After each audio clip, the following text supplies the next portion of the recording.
Session 373. Chapter 3, verse 36. فلما وضعتها قالت رب إني وضعتها أنثى والله أعلم بما وضعت وليس الذكر كالأنثى وإني سميتها مريم وإني أعيذها بك وذريتها من الشيطان الرجيم.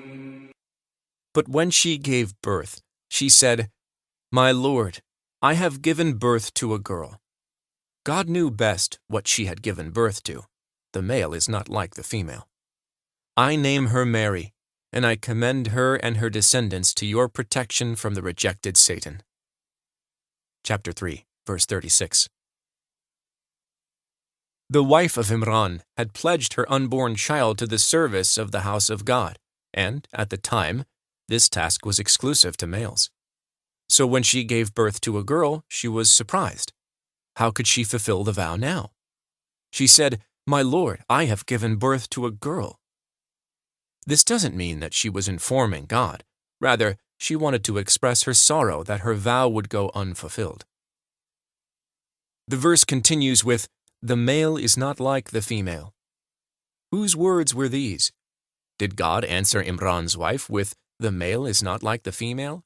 Or did Imran's wife say, "My Lord, I have given birth to a girl, the male is not like the female"? Let's explore both possibilities. Imran's wife may have said, "My Lord, I have given birth to a girl.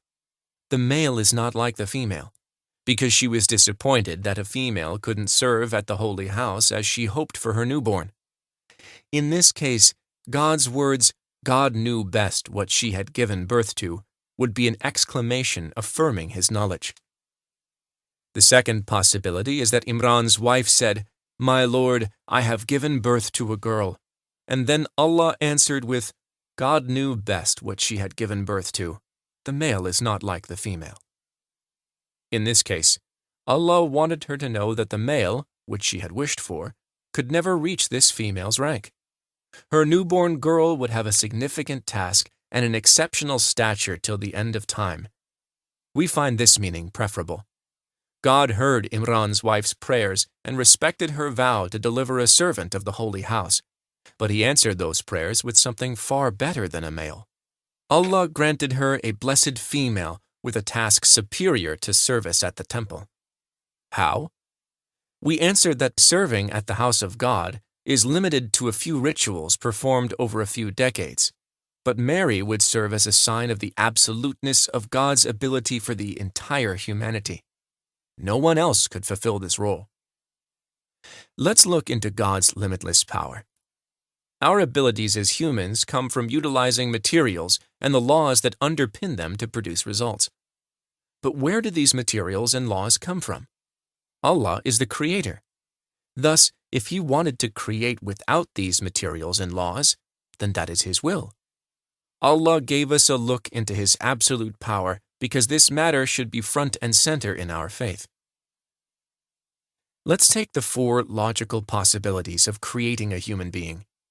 The first possibility is that Allah creates a new individual through the normal reproduction between a male and a female, as He created the vast majority of us. He says, "And all things we have created in pairs, so that you may reflect and be mindful." Chapter 51, verse 49. The second possibility is that Allah creates a new individual in the absence of both the male and female elements. This is how He created Adam from nothing. The third possibility is that Allah creates a human from the male element alone, just as Eve was created from Adam. The last logical option is the creation of a human from a female alone, without a male. Prophet Jesus, peace be upon him, was that creation, and Mary, may God be pleased with her, was that female. God says, "Verily, the case of Jesus in the sight of Allah is as the case of Adam. He fashioned him out of dust, then He said to him, 'Be,' and he came to be." Chapter 3, verse 59. Allah's blessings were far higher than what Imran's wife had asked for, and this is a reminder to all of us. God says, God knew best what she had given birth to. The male is not like the female. The verse continues with the words of Imran's wife. I name her Mary, and I commend her and her descendants to your protection from the rejected Satan. The name Mary, or Miriam, reflects what was in the heart of her mother. When Imran's wife saw that she gave birth to a girl and missed the opportunity that her child could serve at the house of God, she prayed for an obedient and devoted worshiper. And this is what the name Miriam means, the devoted worshiper. Another insight into the heart of Imran's wife lies in her supplication, I commend her and her descendants to your protection from the rejected Satan. Satan is the main obstacle on the way to devotion. If you want to dedicate some of your time to worship, Satan comes to beautify sin for you. Imran's wife wanted to protect her daughter from Satan because she knew from experience that most sins start with one of his whispers. Here, the story of Abu Hanifa, a famous Muslim scholar, comes to mind. A very distraught man came to him and said, "Oh, Abu Hanifa, I really need your help. You are our scholar." Abu Hanifa welcomed the man and asked about his troubles. The man said, I had a small treasure that I buried in the desert. I had marked the place with a few shrubs and rocks, but everything scattered after last week's flood. I cannot find my coins anymore. Please help me. Abu Hanifa replied, My son, I am a man of knowledge, and there is no knowledge in this. But come back to me later today. Maybe I can figure out a trick for you. The man returned in the afternoon for Abu Hanifa's instruction. The scholar said, When the night comes, stand and pray to God. Remain in your prayers all night. The messenger, peace be upon him, used to spend his nights in prayer when a matter bothered him.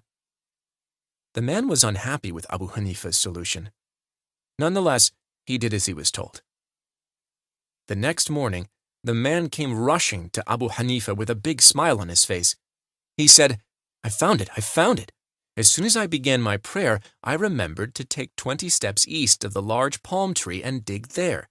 I collected my coins and went back to sleep. Abu Hanifa smiled and said, My son, that was the devil that guided you. By God, I knew that Satan would not let you complete a night with your Lord in worship. So make sure you go back home tonight to spend a night in worship and thank God for the bounties He blessed you with. This brings us back to the verse.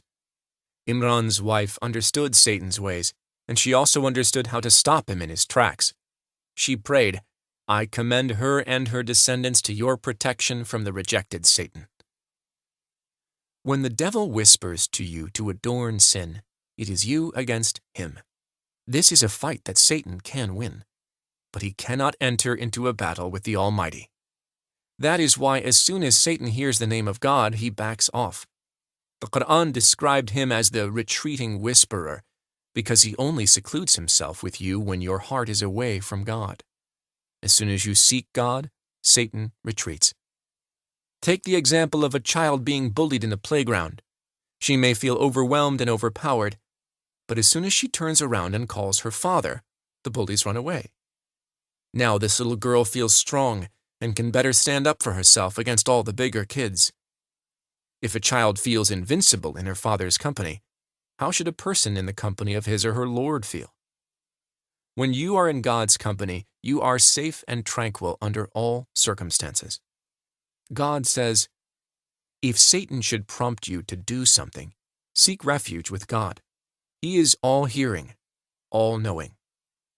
Chapter 7, verse 200. The devil trembles when you seek refuge in God, but he does not abandon the battle. He comes back again and again. However, if he finds you always turning to your Lord, he realizes that you are a lost cause and a waste of his time. Our beloved Muhammad taught us to supplicate before engaging in sexual relations. O God, protect me from Satan and protect my descendants from Satan. It is an added layer of defense for your future child. Likewise, the wife of Imran extended her supplication to future generations. She said, I name her Mary, and I commend her and her descendants to your protection from the rejected Satan. The descendant of Miriam was no other than our beloved prophet Jesus, peace be upon him.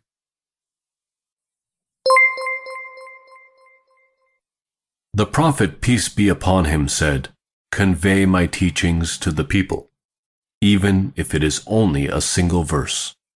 Please take a moment to subscribe and to share with your family and friends. Visit us at www.qurangarden.com.